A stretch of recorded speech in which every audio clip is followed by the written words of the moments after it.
All right, let's dive right in. If you've ever been on a fitness journey, you know there's one thing that can make or break your day, the bathroom scale. Today, we're going to talk about why that little square is often the absolute worst way to track your progress, and, more importantly, what you should be paying attention to instead. Oh, this question, we have all been here, right? You're doing everything right. You're hitting the gym, you're eating well, you feel stronger, things feel different. And then you step on the scale, and nothing. The number is exactly the same. Or, even worse, it went up. It is so frustrating, and it's enough to make you want to throw in the towel. But what if I told you that number isn't telling you the real story at all? Because here's the thing, the scale just doesn't tell the whole truth. It's a pretty bad liar, actually. And it's especially misleading when you're doing something called body recomposition, which is, losing fat and building muscle at the same time. If that's your goal, the scale is a truly terrible way to measure your progress. Okay, just look at this. It says it all. In the first column, you've got what the scale actually measures. One thing. That's it. Your total mass. But then look at the other column. This is everything that number completely hides from you. The scale has no clue that you lost 2 pounds of fat, but gained 2 pounds of awesome, dense muscle.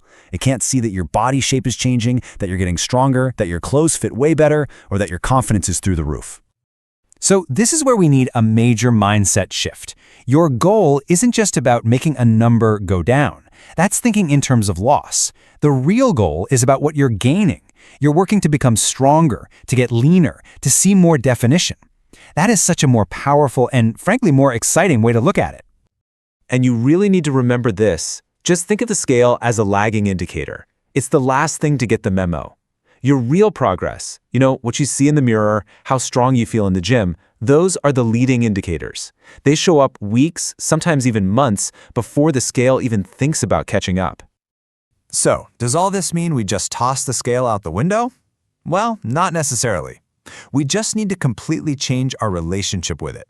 It's time to learn how to use it as a simple tool, not as a judge of your self-worth. It's just one tiny piece of data. So here's the new process. It should be totally boring and emotionless. You wake up, use the bathroom, and before you eat or drink anything, you step on the scale. You write down the number. And then, and this is absolutely the most crucial part, you step off and you get on with your day. That's it. You're a scientist collecting data. No judgment, no high fives, no panic. Just record it. And here is why you don't react to that daily number. Look at this list.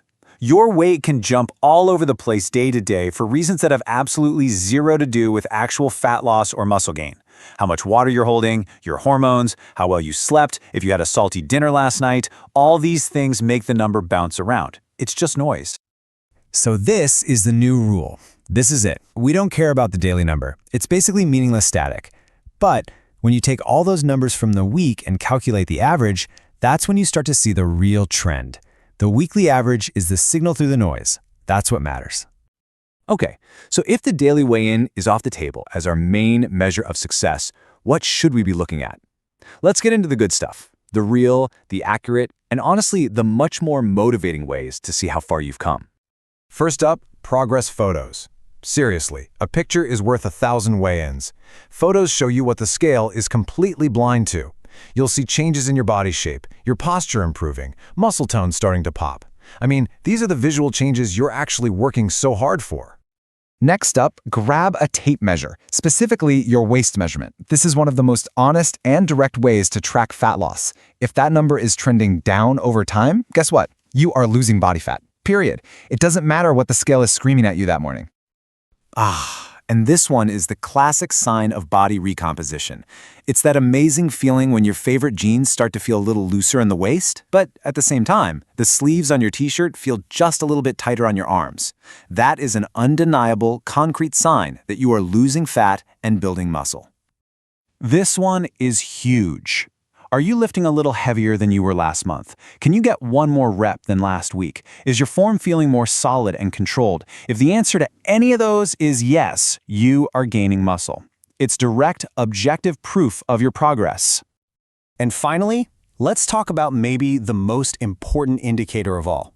How do you actually feel? Do you have more energy to get through your day? Do you feel more confident walking into a room? Are you sleeping better? This internal progress is every bit as real and as valuable as any change you can see on the outside. All right, so how do we pull all this together into a simple routine, something that's actually effective but doesn't turn into an obsession? Let's build your new weekly check-in. It's super straightforward. Once a week. That is it. You'll jot down your morning weight just so you can calculate that weekly average later. You'll take your waist measurement. Maybe you snap a quick progress photo, but that's optional.